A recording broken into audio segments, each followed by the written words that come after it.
Alors, on va faire une petite réflexion sur Juan Branco et Zoé Sagan.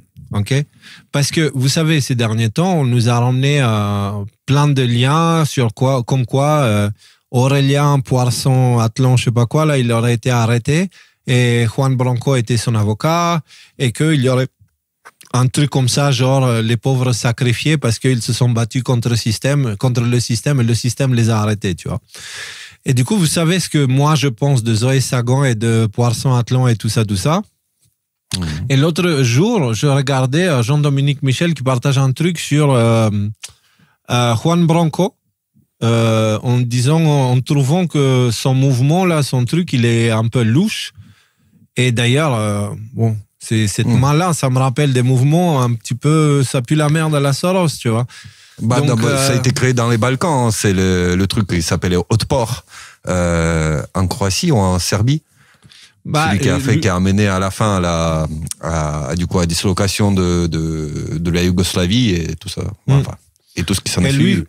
Louis Fouché, il a même commenté dessus le point levé noir et le symbole créé par Otpor pour servir de paradigme à toutes les révolutions colorées financées organisées par la CIA et les réseaux Soros. Je ne crois pas qu'il soit opportun de choisir ce symbole. Lui, il est gentil, hein. Louis Fouché, il dit juste, c'est une mauvaise idée ce symbole. Pour moi, ce symbole, il dit tout. Ok.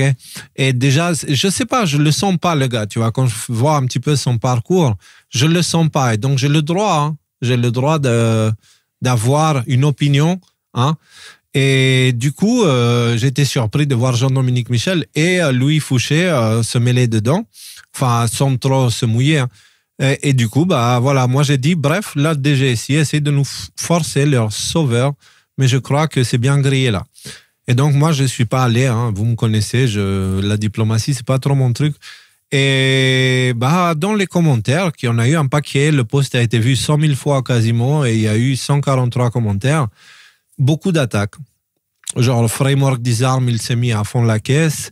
Après, j'avais ouvert le chat Telegram, et dans le chat Telegram, tout de suite, on est venu me faire la leçon de morale, pourquoi je juge les gens, etc., etc. Mais, écoutez, j'ai le droit d'avoir des opinions, je le sens pas, Juan Branco. Et le fait qu'il soit l'avocat d'Aurélien Poisson d'Athlon, que je le sens pas non plus, tu vois, c'est quand tu as deux personnes que tu sens pas, qui bossent ensemble, tu te dis, bon, hein, ça, les odeurs commencent à sortir un petit peu plus loin que...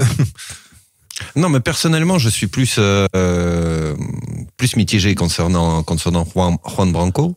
Je ne sais pas authentiquement qui c'est. Je sais qu'il participe activement un peu partout dans le monde à différentes choses.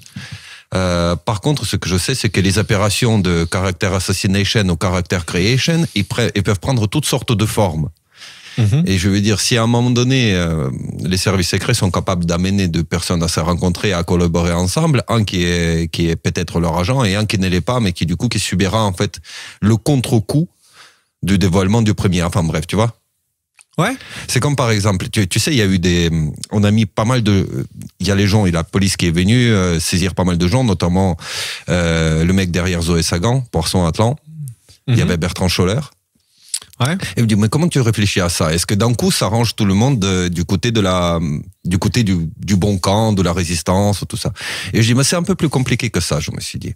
Pourquoi c'est plus compliqué que ça? Parce que imagine, tu fais un coup comme ça, et juste dans le lot des gens, effectivement, qui t'embêtent, et à qui tu veux mettre un coup de pression, tu mets d'autres gens qui font partie de ton jeu à toi.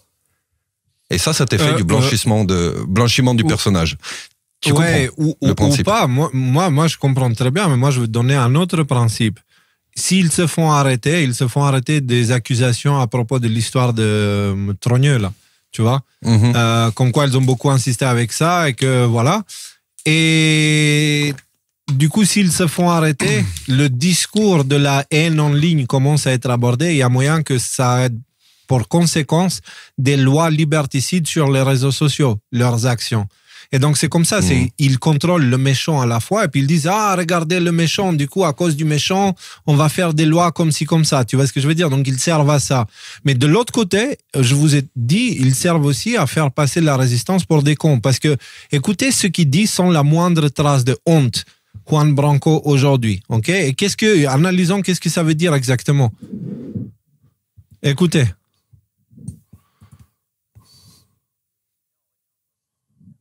Vous avez du son ou pas?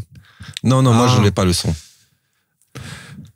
Alors du coup, nous avons un klein problème. Ouais, le klein problème, c'est le navigateur du coup, parce que hop, vas-y Thierry, on revient. Là, on va avoir le son. C'est quoi l'enjeu derrière Zoé Sagan? C'est qu'on a fait arrêter quelqu'un qui... Vous connaissez bien Aurélien. Je suis son avocat. Quelqu'un qui a fait de la satire. On a fait arrêter sur ordre de la Première Dame, sur ordre de l'Élysée. On fait arrêter un citoyen parce qu'il avait écrit de la satire sur le président de la République. Donc, toutes ces histoires de trogneux, du coup, c'est de la satire, si je comprends bien. Et donc, du coup, ça veut dire que tous ceux qui ont propagé ces histoires, ils ont propagé de la satire, ils sont passés pour des cons. Je ne comprends pas cette déclaration, en fait. De quelle satire ils parlent? Non, mais... ouais. Je comprends, ce que moi je comprends de là, c'est que lui, sa ligne de défense, pour défendre la personne derrière Zoé Sagan, c'est de faire passer ça au droit à la caricature et à la satire. C'est une ligne de défense. Par contre, ce que ça dévoile, et ça par contre tu pourras plus l'enlever de Zoé Sagan, par exemple, c'est que ce n'est pas un compte dont les informations sont à prendre au sérieux. Donc du coup, il te le dit ouvertement, si c'est de la satire, c'est de la satire. Oui.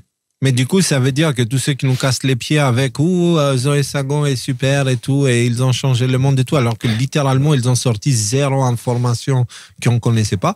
Et ils suivent un compte humoristique, globalement. Et là, il vous dit que c'est du satire, sans la moindre trace de honte. Donc, tous ceux qui ont suivi Zoé Sagan, ils passent pour des cons maintenant. Parce que c'était de la satire, ils ont propagé de la satire. En plus de ça, si ça monte plus loin, ça peut avoir des conséquences plus grave au niveau de la liberté d'expression sur les réseaux sociaux. Donc, je ne sais pas. Expliquez-nous un petit peu, parce que là, je ne comprends pas. Et du coup, c'est pour ça, je ne sentais pas Zoé Sagan, je ne sens pas Juan Branco. Maintenant, cette défense de Juan Branco sur Zoé Sagan, excusez-moi, mais pour moi, ça met des clous sur leur cercueil, quoi. Et ils sont cramés. Donc, c'est mon opinion. J'ai le droit d'en avoir une. Et si vous pensez que parce qu'on est résistant, on doit tous penser la même chose, c'est que vous n'êtes pas très différent des fascistes que vous pointez du doigt en face. Parce que tout le monde pense la même chose, c'est le principe du fascisme. Donc, voilà, j'ai le droit de le penser. Et je le dis, je pense que Juan Branco comme Zoé Sagan, ils ne sont pas ce qu'ils prétendent être, comme Aurélien Poisson-Dattelor. Voilà, c'est mon opinion. Et voilà, point, ok? On ne va pas aller plus loin avec ça. Ouais. En tout cas, là, on en finit avec cette histoire de Juan Branco, là. Donc, pour dire une dernière chose à son propos. Ouais. Cette histoire de la candidature, tu sais, il y a De Villepin, Branco, et on colle aussi Idrissa Berkane dans le lot. Et je vais dire, c'est en train de prendre. Globalement, c'est en train de reprendre. Alors, je n'ai pas de conclusion dernière. Léo, je pense que toi, tu es plutôt opposé à ça, mais je n'ai pas de conclusion définitive sur cette histoire. Mais il faut reconnaître que c'est quelque chose qui est en train de prendre dans tout ce qu'on peut appeler la résistantosphère. Voilà. Et donc, c'est un phénomène à surveiller. À quoi est-ce que ça sert? Parce que bon, au final, si c'est pour procéder par les schémas du système qui a déjà été exploré, on avait des personnes qui ont aidé de la beauté et également qui sont sérieux dans leur travail, comme par exemple François Asselineau, etc., qui globalement... Bref, ça sert à rien d'avoir 10 candidats pour la même chose. Ça sert à quoi? Tout simplement pour venir aux élections et se ramasser la gueule comme d'habitude. Alors, non, moi, je pars du principe que en face, leur méthode préférée, c'est de créer des grands tiroirs, de mélanger les infiltrés avec les vrais, et ensuite de former un parti avec ça, et parti qui reste sous leur contrôle, tu vois. Donc, c'est pour ça que j'aime pas quand on centralise, et c'est pour ça que toujours qu'on nous a proposé soit participer à des groupes Telegram ou des trucs comme ça s'est toujours mal passé parce que ça a été très rapidement infiltré, tu vois. Et donc, ils voulaient créer le tiroir pour pouvoir lui tirer dessus parce que c'est leur méthode préférée.